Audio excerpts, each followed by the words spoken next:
Hi, my friends. It's Mr. Monica again.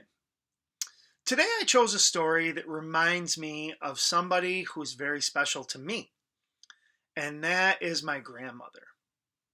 Uh, my grandmother's not with us anymore. She passed away many years ago, but I still think of her all the time. She was a wonderful woman, and she taught me a lot about how to be a good person. And so the story I chose today is called Chicken Sunday by Patricia Polacco. And I'm reading this book today with permission from Scholastic Incorporated. Now, on the front, you'll see some children, and you can see the woman with the white hair. That's the grandma. So I hope you enjoy the story today. Chicken Sunday. Stuart and Winston were my neighbors. They were my brothers by a solemn ceremony we had performed in their backyard one summer. They weren't the same religion as I was. They were Baptists. Their grandma, Eula May Walker, was my grandma now. My babushka had died 2 summers before. Sometimes my mother let me go to church on Sunday with them. How we loved to hear Miss Eula sing. She had a voice like slow thunder and sweet rain. We'd walk to church and back. She'd take my hand as we crossed College Avenue. Even though we've been churching up like decent folks ought to, she'd say, I don't want you to step in front of one of those too fast cars. You'll be as flat as a hen's tongue. She squeezed my hand.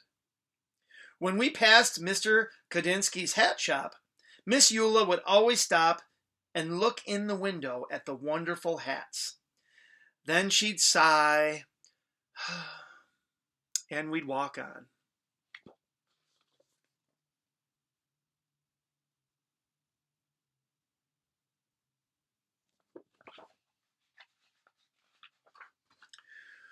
We called those Sundays Chicken Sundays because Miss Eula almost always fried chicken for dinner.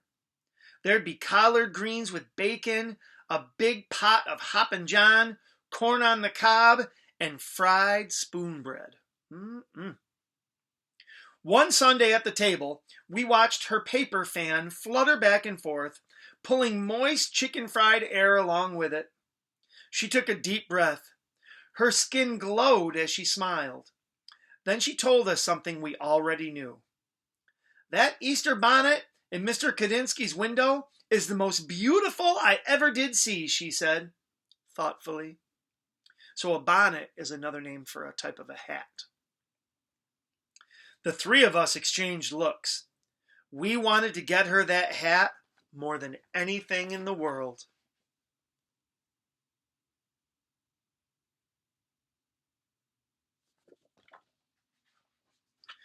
Stuart reached into the hole in the trunk of our wish tree in the backyard. He pulled out a rusty Band-Aid tin. The 3 of us held our breath as we counted the money inside that we had been saving for weeks. If we are going to get that hat for Miss Eula in time for Easter, we are going to need a lot more than this, I announced. Maybe we should ask Mr. Kadinsky if we could sweep up his shop or something to earn the rest of the money, Stuart said.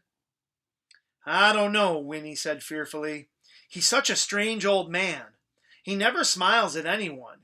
He always looks so mean. We all agreed that it was worth a try anyway.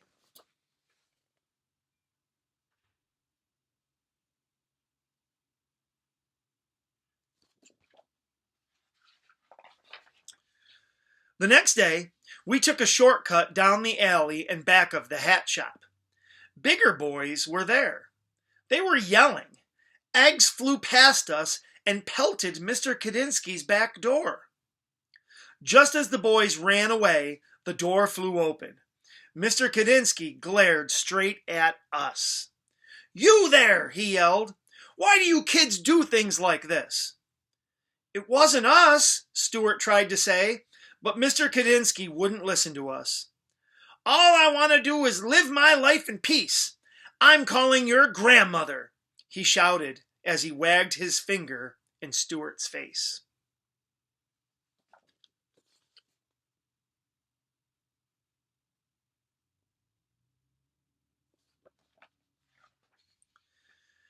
Miss Eula was waiting in her living room for us.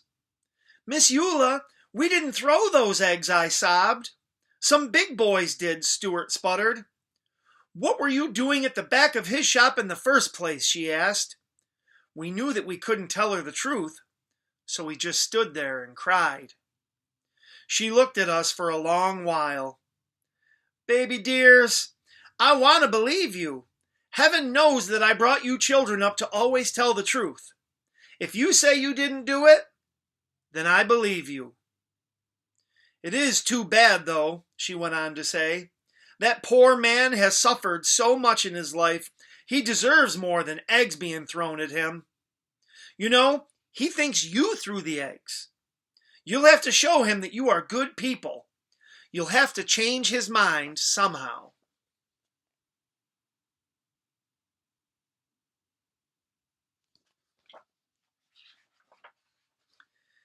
In my kitchen the next day, we thought and thought. How can we win him over when he thinks that we threw those eggs? Stuart asked. He doesn't even like us, Winston chirped. Eggs, I said quietly. Eggs? Stuart asked. Eggs! I screamed. I went to the kitchen drawer and took out a lump of beeswax, a candle, a small funnel with a wooden handle, and some packets of yellow, red, and black dye. I wonder what they're going to do.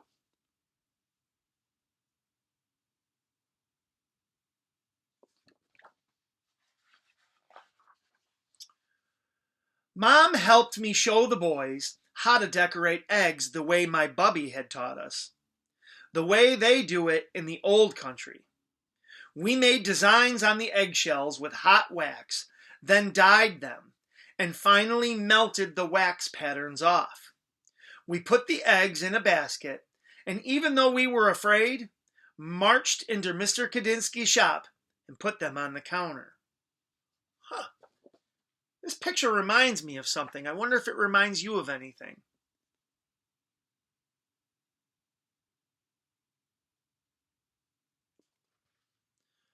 Have you ever seen anybody decorate eggs like that?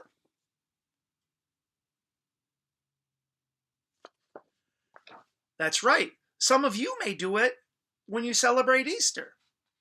Not everybody does it, though, because not everybody celebrates Easter. He raised his eyebrows and glowered at us. Then his eyes dropped to the basket. Spasiba, he said softly. That means thank you in Russian. Pisanki eggs, he said as he looked closely. I haven't seen these since I left my homeland. We didn't throw those eggs at your door, Mr. Kadinsky, we told him. He looked at us for a minute. Well, then you have great courage to be here. Chutzpah! You have chutzpah! Then his eyes glistened and his mouth curled into a warm smile. Come, have some tea with me. Wonder what chutzpah means. If they were brave to be there, it must mean that chutzpah means you have courage.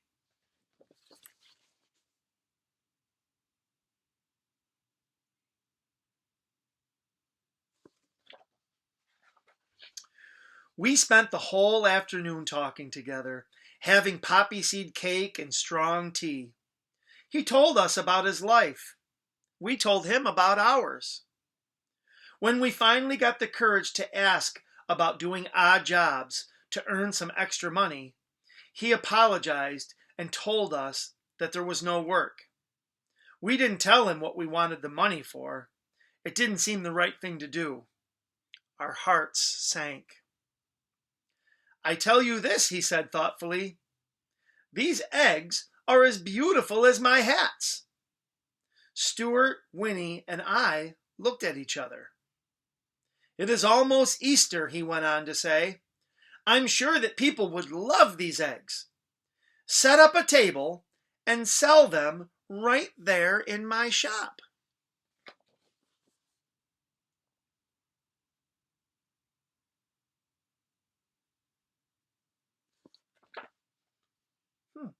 So he didn't have any work for them to do, but he is giving them an opportunity to sell their eggs at his shop.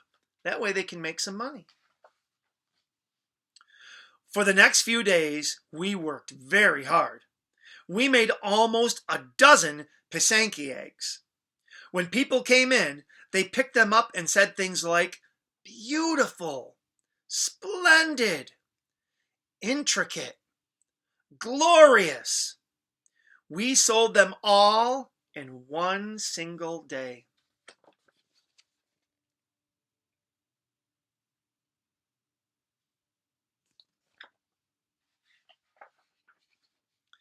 That afternoon, when all the eggs were gone, we counted our money. We had more than enough for the hat.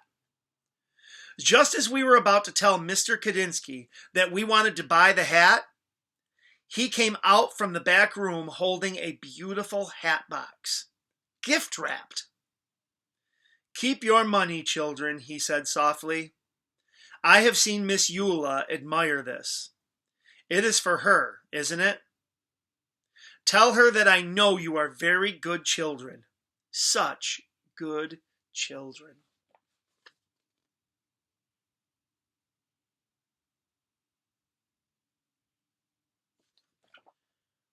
That was extremely nice of Mr. Kadinsky.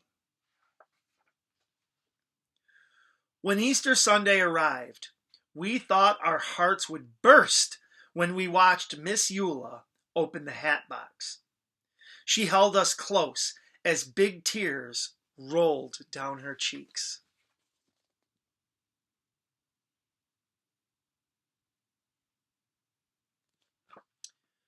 Now, do you think she was crying because she was sad? No, she was crying because she was so happy.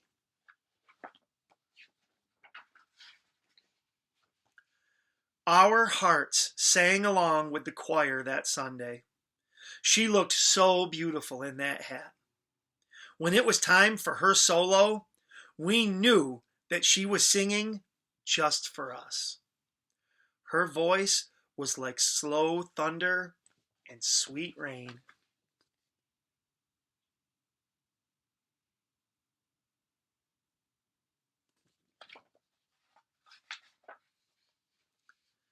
Later that day, as Miss Eula sat at the head of the table, she said, "Oh, baby dears, I can die happy now.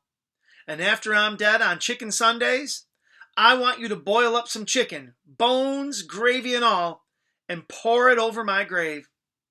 So late one night when I'm hungry, I can reach right out and have me some." Then she rolled her head back and laughed from a deep, holy place inside.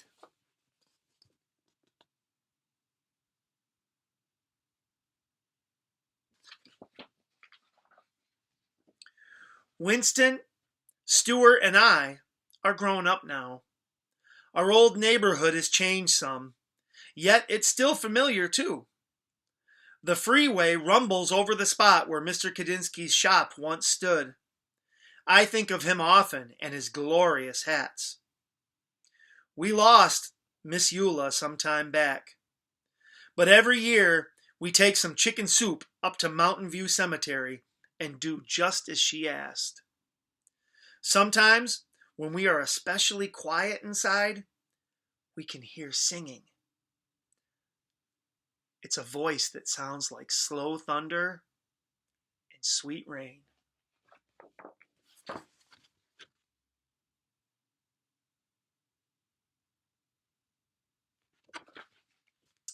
Chicken Sunday from Patricia Polacco. I hope you enjoyed the story today, my friends. I loved reading it to you. Have a great day.